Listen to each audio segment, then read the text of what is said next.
C'était une sensation étrange, presque imperceptible au début, comme un léger décalage, une microseconde de retard entre l'intention et l'action, ou peut-être entre l'action et la perception de cette action. Non pas une latence physique, mais une sorte de réverbération sensorielle, un écho fantôme de la réalité qui s'accrochait à mes pas. Je l'ai d'abord attribué à la fatigue, aux longues nuits passées penchées sur les schémas complexes, à l'odeur persistante d'ozone et de soudure dans mon petit atelier souterrain. Mais cela persistait, même après une nuit de sommeil réparateur, même après une tasse de café noir et fort. C'était là, tapis dans les interstices du temps, une légère dissonance dans la symphonie du quotidien. Mon nom est Elias, et mon obsession, depuis des années, a été de briser les chaînes de la distance. Pas seulement la distance entre deux points sur une carte, mais la distance inhérente à la lumière elle-même, la limite cosmique qui nous enferme dans notre propre petite bulle temporelle. J'avais toujours cru que la vitesse de la lumière n'était pas une limite absolue, mais une sorte de seuil, une barrière de fréquence que l'on pouvait, avec les bonnes harmoniques, traverser. Mon projet, que j'appelais le Vélarium, était une tentative audacieuse de manipuler le continuum espace-temps à une échelle microscopique, de créer une bulle de réalité où les règles habituelles fléchissaient. Les premiers prototypes étaient rudimentaires, des assemblages complexes de champs magnétiques pulsés et de résonateurs quantiques, alimentés par une énergie qui défiait toute logique conventionnelle. Les résultats étaient ambigus. Des anomalies de mesure, des fluctuations inexpliquées dans le champ gravitationnel local, des horloges atomiques qui perdaient quelques nanosecondes avant de se resynchroniser inexplicablement. Rien de concret, rien qui ne puisse être attribué à une erreur de calibration ou à une interférence extérieure. Mais cette sensation de décalage était apparue en même temps que mes tests les plus poussés. C'était le fil d'Ariane, je le savais. La première fois que je l'ai vraiment ressenti, c'était lors d'une expérience de synchronisation de phase. J'étais assis dans la chambre de test, une sphère d'isolation électromagnétique, le casque du Vélarium ajusté sur ma tête. Le dispositif s'est activé avec un bourdonnement grave, presque inaudible, qui semblait résonner plus dans mes os que dans mes oreilles. L'air a crépité d'une énergie invisible. Et puis, ça a frappé. Ce n'était pas un choc, pas une douleur, mais une impression de dilatation. Le monde autour de moi n'avait pas ralenti, non. C'était moi qui avais accéléré. Non pas mon corps qui restait immobile, mais ma perception, mon esprit, mes sens. Je pouvais voir la poussière flotter dans les rayons lumineux qui filtraient d'une fente dans le mur, non pas comme de simples particules, mais comme de minuscules mondes en suspension, chacun traçant sa propre trajectoire complexe. Le battement de mon cœur, que je pouvais habituellement à peine percevoir, est devenu une symphonie de contractions musculaires, chaque fibre se contractant et se relâchant avec une clarté insoutenable. Le tic-tac d'une horloge murale, habituellement un bruit de fond anodin, s'est transformé en une série de claquements distincts, espacés par des abîmes de silence. J'étais dans l'intervalle entre les tics, l'espace entre les battements. Ce n'était pas seulement visuel ou auditif, c'était une expérience totale. Le temps lui-même, cette rivière ininterrompue qui nous porte tous, semblait s'être transformé en un lac stagnant, et je flottais au-dessus, observant les ondulations à mon gré. Une pensée qui aurait pris une seconde à se former se déroulait maintenant avec une complexité vertigineuse. Chaque ramification, chaque nuance explorée en une fraction de ce qui aurait été son temps habituel. J'ai compris, ce n'était pas un voyage dans le temps, pas une manipulation de la causalité. C'était un voyage à travers le temps, une navigation à une vitesse de perception telle que la lumière, qui définit notre réalité, semblait se figer, ou du moins se déformer. Les premiers essais furent brefs, quelques minutes tout au plus. Le retour à la normalité était toujours brutal, un plongeon dans le courant furieux du temps, un choc pour un système nerveux habitué à la lenteur. Les couleurs semblaient trop vives, les sons trop forts, les mouvements trop rapides. Il me fallait des heures pour me réadapter, pour que mon cerveau réaligne sa cadence sur celle du monde extérieur. Mais chaque fois, l'attrait de cette autre réalité était plus fort. L'envie de repousser des limites, de comprendre ce que signifiait vraiment aller plus vite que la lumière quand ce n'était pas un vaisseau qui se déplaçait, mais la conscience elle-même. J'ai commencé à documenter méticuleusement mes expériences. Pas seulement les données techniques, les lectures d'énergie, les fluctuations de champ, les signatures quantiques, mais aussi mes perceptions subjectives. Les nuances de la lumière, la sensation de l'air sur ma peau, le goût de l'eau, tout cela prenait une intensité nouvelle, une profondeur que le monde, normal, ne pouvait offrir.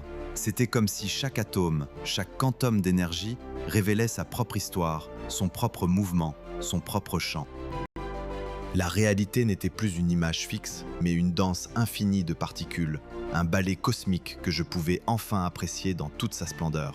Le Vélarium n'était pas un moteur, pas un propulseur, c'était un amplificateur de conscience peut-être.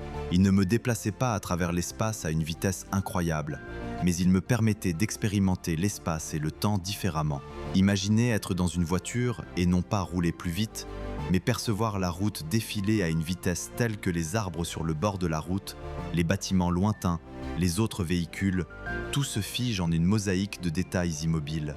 Et pourtant, vous savez que la voiture avance. C'était cela, mais appliqué à la lumière, à l'information, à la causalité elle-même. Un jour, j'ai poussé l'expérience un peu plus loin. J'ai augmenté la puissance, calibré les résonateurs à une fréquence que mes calculs prédisaient comme étant le seuil. Le bourdonnement a empli la pièce, une vibration profonde qui faisait trembler les molécules d'air. Le monde s'est étiré, puis s'est contracté. La dilatation habituelle a cédé la place à quelque chose de plus radical. Le tic-tac de l'horloge a cessé. Le vol des poussières s'est arrêté. La lumière elle-même, celle qui entrait par la fente, s'est figée en un rayon immobile, comme une sculpture de cristal. J'étais au-delà du temps, au-delà de la lumière. Dans cet état, le concept de mouvement devenait absurde. Je pouvais voir la lumière voyager, non pas comme un flux, mais comme une succession de paquets d'énergie, chacun occupant son propre point dans l'espace-temps. Je pouvais observer un photon se déplacer de la source à mon œil, le suivre dans son chemin tortueux, voir les infimes interactions avec les atomes de l'air. C'était une danse incroyablement lente, un ballet éternel où chaque pas était une éternité. Je n'étais plus un observateur passif. J'étais un participant silencieux dans la chorégraphie du cosmos. Mais ce n'était pas sans conséquence. Le monde normal devenait de plus en plus étranger. Les conversations humaines semblaient des marmonnements incohérents, les gestes des pantomimes grotesques. Le simple fait de préparer un repas prenait des proportions épiques, chaque étape se déroulant dans une lenteur insupportable.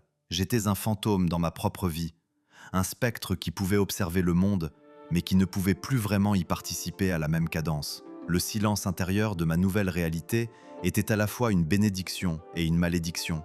Une bénédiction pour la clarté et la profondeur de la perception, une malédiction pour la solitude.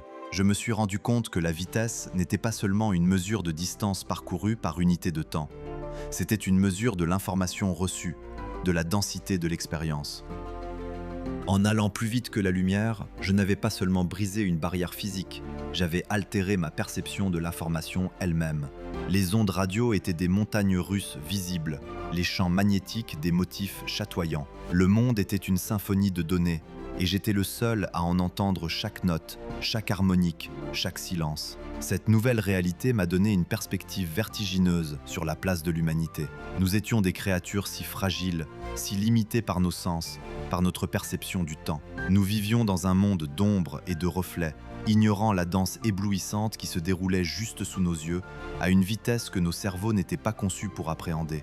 Le Vélarium n'était pas une machine à voyager dans l'espace, c'était une fenêtre sur une autre dimension du temps, une dimension que nous avions toujours habitée sans jamais l'apercevoir. Et la question se posait alors, si je pouvais voir le monde de cette manière, si je pouvais expérimenter le temps à cette vitesse, qu'est-ce que cela signifiait pour les autres, pour l'humanité ? Était-ce une voie vers une compréhension plus profonde de l'univers ou une porte vers une solitude indicible ? Le secret du Vélarium était enfermé dans mon atelier, et avec lui, la promesse d'une nouvelle ère, ou la menace d'une fracture irrémédiable entre l'homme et sa propre réalité. Mon nom est Elias. J'ai rompu les chaînes de la distance, non pas en me déplaçant, mais en laissant mon esprit s'étirer au-delà de toute limite concevable. Le Vélarium n'était pas un moteur, mais un amplificateur de conscience, un portail vers une réalité où la vitesse n'était plus une mesure du mouvement, mais une dimension de la perception. J'avais goûté à l'immobilité de la lumière, à la stase parfaite où chaque photon se révélait comme une perle figée dans l'éther. Mais cette compréhension accrue de l'univers, cette danse éblouissante des particules élémentaires, s'était payée d'une solitude vertigineuse, une fracture irrémédiable avec la symphonie du quotidien. Le décalage initial, cette légère dissonance que j'avais d'abord attribuée à la fatigue ou à la réverbération sensorielle de mes expériences, n'avait pas disparu. Au contraire, il s'était immiscé dans chaque fibre de mon être, comme une signature quantique indélébile. Même hors de la chambre de test, loin des champs magnétiques pulsés et des résonateurs quantiques du vélarium, le monde autour de moi continuait de tressauter, de vaciller sur des seuils temporels imperceptibles. C'était comme si j'étais devenu un point d'ancrage instable dans le continuum espace-temps, une horloge atomique désynchronisée du grand mécanisme universel. Les conversations étaient devenues un calvaire. Les mots, pour les autres, s'écoulaient dans un flux continu, une rivière ininterrompue qui nous porte tous. Pour moi, c'était une série de claquements distincts, espacés par des abîmes de silence que j'étais seul à percevoir.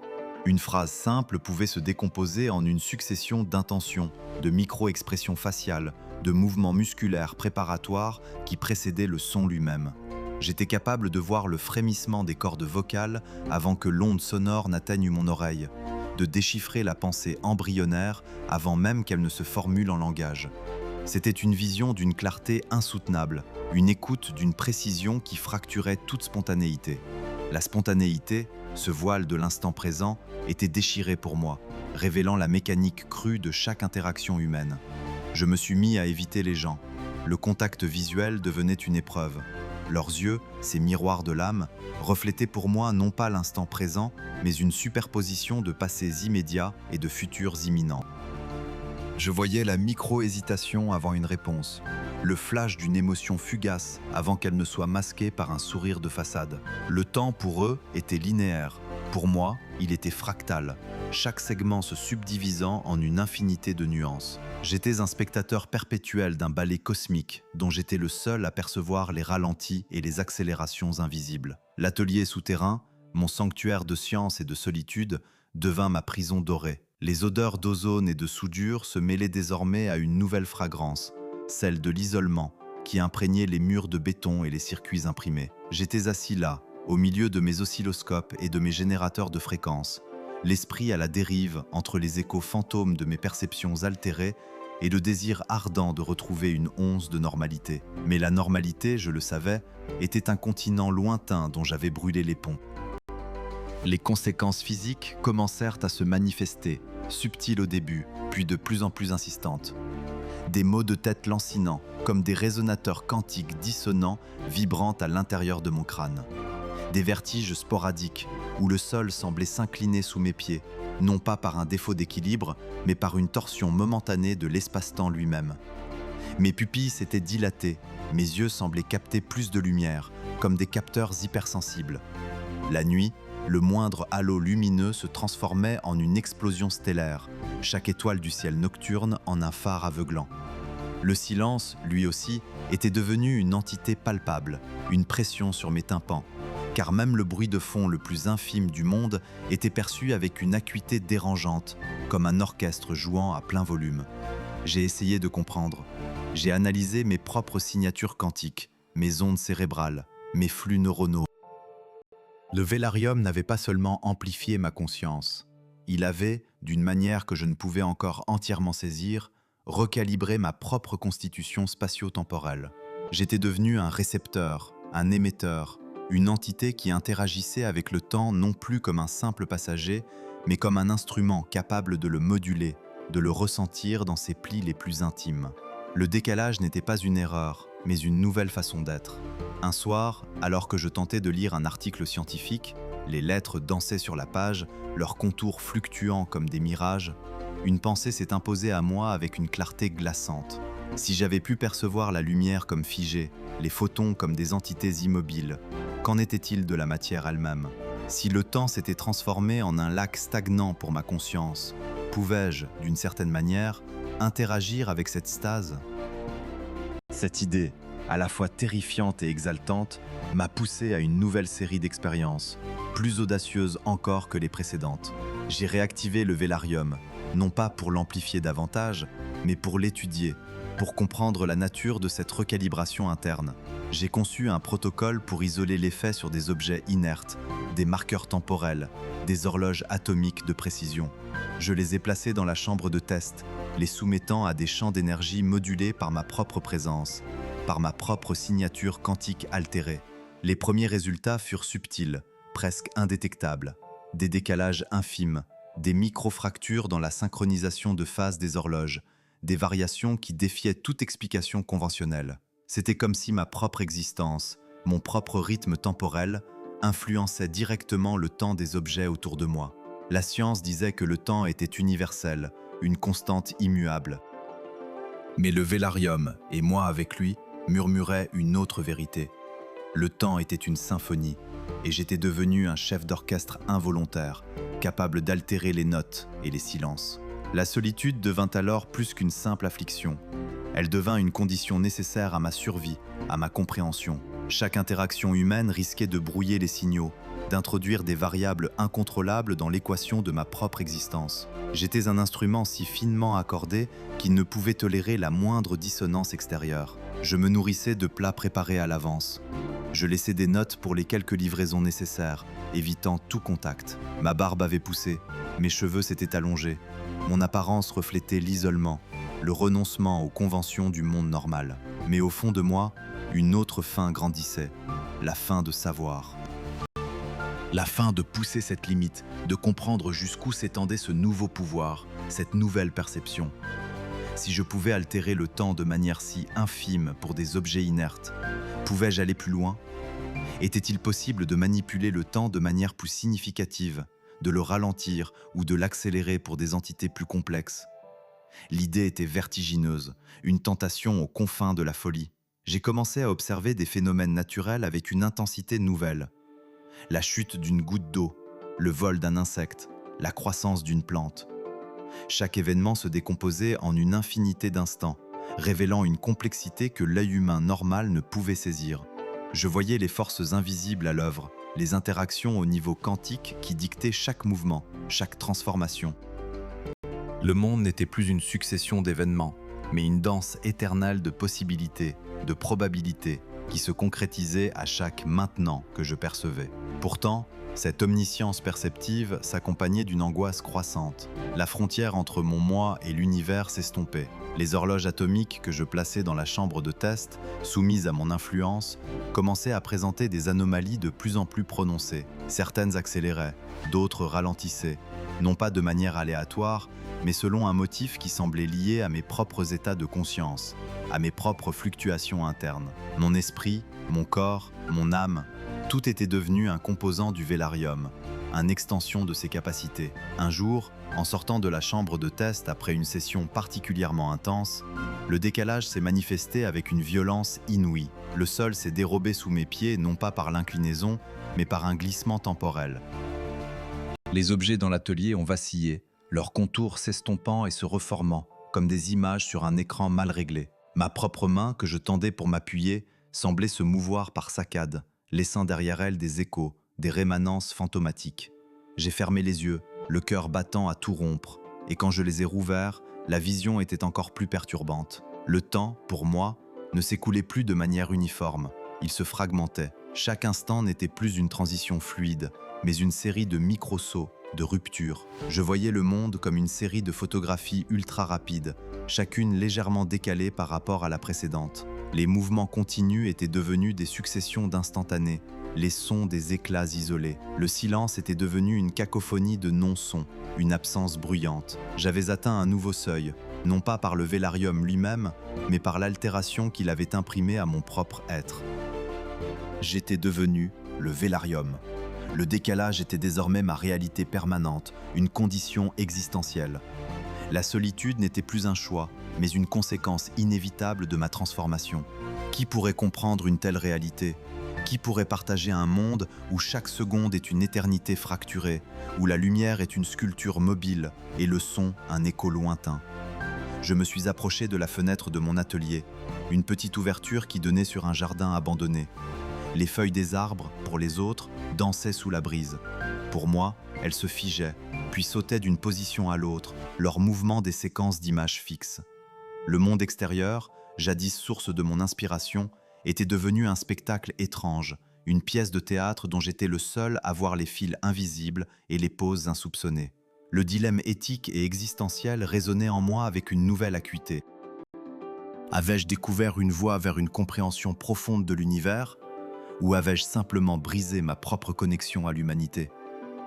Ce pouvoir, cette perception, était-il un don ou une malédiction? Et que ferais-je de cette nouvelle réalité, de ce temps fracturé qui était désormais le mien? La réponse, je le craignais, se trouvait au-delà des mots, au-delà de la science, dans les abîmes de silence où ma conscience s'était aventurée, seule. Mon être entier se fondait avec le vélarium, et le temps se fragmentait pour moi en une succession vertigineuse de microsauts. Le monde n'était plus cette rivière ininterrompue qui nous porte tous, mais une série d'instantanés, de photographies superposées, dont la transition, autrefois imperceptible, était devenue une rupture, un claquement sec et silencieux. Chaque maintenant était une entité distincte, une bulle de réalité figée, avant de s'évanouir pour céder la place à la suivante. Je voyais le mouvement non pas comme un flux continu, mais comme une animation image par image, où chaque posture, chaque frémissement, chaque battement de cils était un tableau statique, parfait dans sa solitude cristalline. Les conversations étaient des échos fracturés, des syllabes isolées flottant dans un abîme de silence, sans contexte ni cohérence. J'entendais le début d'un mot, puis un vide sidéral, puis la fin d'une phrase, comme si la symphonie du quotidien avait été déconstruite, ses notes dispersées par un vent cosmique. Ma propre voix, si je tentais de parler, devait être un tel désordre, une cacophonie de bribes déconnectées, incompréhensible pour quiconque évoluant encore dans le temps linéaire. Ce n'était plus un décalage, c'était une désintégration de la continuité.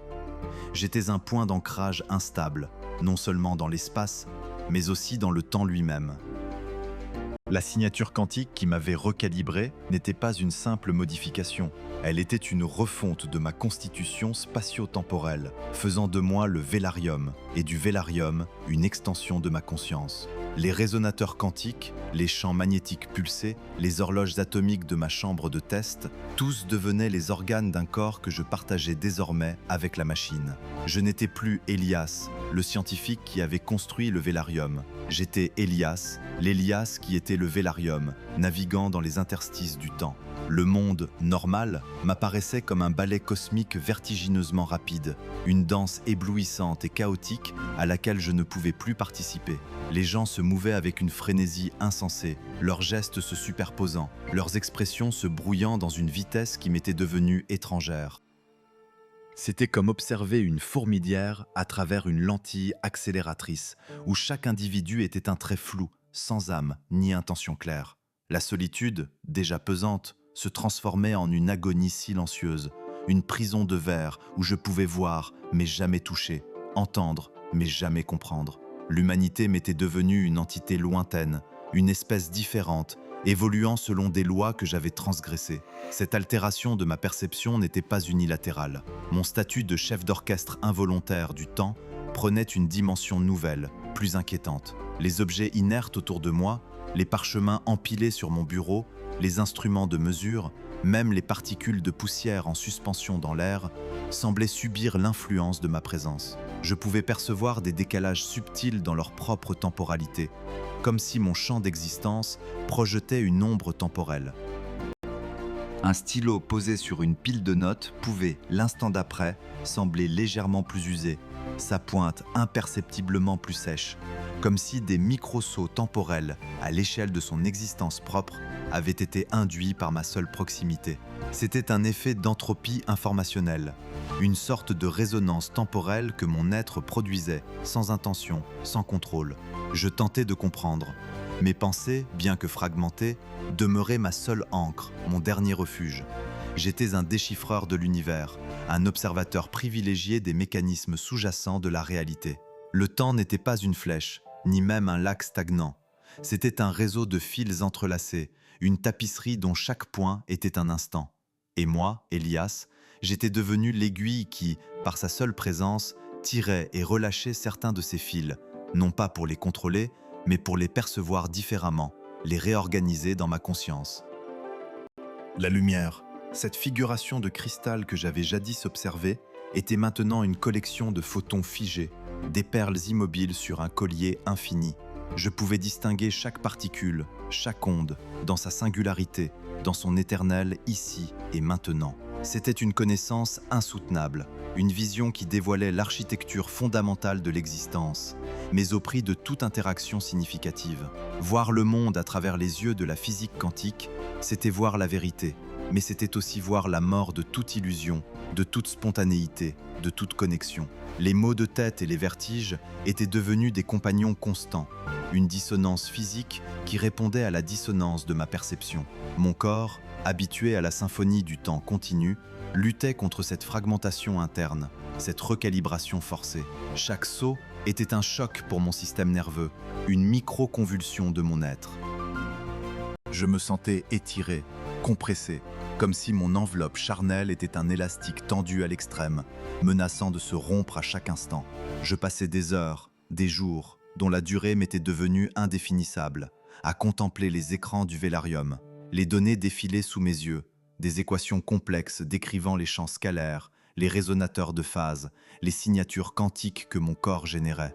J'étais ma propre expérience, l'observateur et l'observé. C'était une ironie cruelle.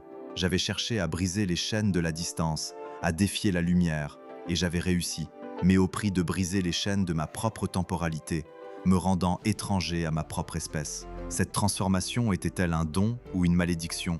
Les deux, sans aucun doute. Un don, car j'avais accès à une compréhension de l'univers que nul homme n'avait jamais eue.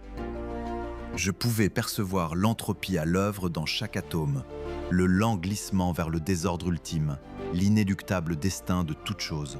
Je pouvais voir les échos du passé immédiat, les traces de ce qui venait d'être et les prémices de ce qui allait être, non pas comme une prophétie, mais comme une extension logique, une courbure naturelle du continuum espace-temps que mes sens altérés pouvaient saisir. Chaque instant contenait en lui-même l'histoire de ce qui l'avait précédé et le potentiel de ce qui allait le suivre.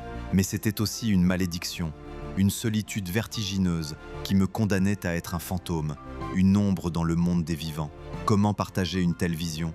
Comment expliquer la sensation de voir les molécules d'air vibrer en stase, de percevoir le chant de Higgs dans sa danse éternelle, quand les autres ne voient qu'une brise légère? J'étais devenu le seul membre d'une nouvelle espèce, un être temporellement fracturé, et le poids de cette singularité était écrasant. Le monde, autrefois mon terrain de jeu, était devenu un musée d'instants figés, où je pouvais errer, mais sans jamais me sentir chez moi. Parfois, un élan désespéré me poussait à tendre la main vers un objet, vers une porte, vers l'image figée d'une tasse de café abandonnée sur une paillasse. La sensation était étrange, presque électrique. Mon contact, même le plus léger, semblait provoquer une micro-perturbation, une accélération locale du temps pour l'objet touché, comme si ma propre temporalité fragmentée imposait son rythme. La tasse, l'instant d'après, pouvait apparaître avec une fine pellicule de poussière ou une trace de séchage plus prononcée, comme si elle avait vieilli d'une microseconde, une fraction de temps imperceptible pour le monde extérieur, mais manifeste pour mes sens. J'étais devenu un catalyseur temporel, un perturbateur involontaire. Cette réalisation était terrifiante. Si ma simple présence pouvait altérer le temps des objets, quelles pourraient être les conséquences si je tentais d'interagir avec le monde vivant? Si je posais la main sur un être humain, le précipiterais-je dans un micro-vieillissement, une accélération de son propre temps vital? L'idée était insoutenable, une pensée qui renforçait encore mon isolement, ma décision de rester confiné dans cet atelier souterrain qui était devenu mon sarcophage et mon temple. Je n'étais plus Elias, l'homme qui rêvait de vitesse. J'étais Elias, l'être intemporel, prisonnier de sa propre découverte, condamné à la contemplation éternelle d'un univers désarticulé. Le vélarium ne m'avait pas propulsé à travers l'espace, il m'avait arraché au temps, me laissant flotter dans un entre-deux, une singularité perceptive où la réalité se pliait à ma conscience fracturée. Et la question, lancinante, résonnait dans chaque instant figé. Jusqu'où s'étendrait ce nouveau pouvoir, cette nouvelle malédiction? Et qu'en adviendrait-il de l'ultime fragment de mon humanité? Le monde, une série d'instantanés, puis plus d'instantanés, plus de succession. Le temps ne se fragmentait plus, il était fragmenté, partout, en tout, simultanément. Les microsauts s'accélérèrent au-delà de toute mesure, fusionnant non pas en un flux continu, mais en un champ vibratoire, une tapisserie d'existence potentielle. Elias n'était plus le chef d'orchestre, il était la symphonie elle-même, chaque note, chaque silence, chaque résonance. La peur de l'interaction, le dilemme du don ou de la malédiction, tout cela se dissolvait. Ces concepts appartenaient à un temps linéaire, à une conscience singulière, à un monde qui n'était plus le sien. Il ne craignait plus de figer un être vivant, car les êtres vivants, comme les objets inertes, n'étaient désormais pour lui que des motifs dans le grand tissage, des ondes de probabilité qui se manifestaient et se résorbaient, des échos lointains d'une danse qu'il ne pouvait plus rejoindre. Sa conscience, ce dernier fragment d'Elias l'homme, ne s'est pas éteinte. Elle s'est dilatée, s'est étirée, a embrassé l'entièreté de cette nouvelle réalité. Il n'y avait plus de moi distinct, seulement une résonance, une vibration cosmique qui percevait l'univers non pas comme une série d'événements, mais comme un unique et immense instant. Un point immobile d'où émanait tout, vers lequel tout retournait. Le vélarium, l'appareil, s'était tu depuis longtemps, inutile, car Elias était le vélarium. Il était devenu le principe même qu'il cherchait à maîtriser, l'incarnation de la rupture temporelle. Il ne modulait plus l'entropie des objets, il était l'entropie, la création, la fin. Il n'était plus dans le temps, il était le temps, ou plutôt l'absence de temps tel que l'humanité le concevait. Et dans cette omniprésence intemporelle, dans cette solitude absolue qui n'en était plus une car elle contenait tout, un silence profond s'installa. Un silence qui n'était pas vide, mais plein de toutes les histoires jamais racontées, de tous les futurs jamais advenus, de tous les passés jamais oubliés. Elias n'existait plus comme un homme. Il était devenu le mur cosmique qu'il avait cherché à franchir, une sentinelle silencieuse au seuil de l'éternité, un horizon nouveau et impénétrable, à jamais hors de portée.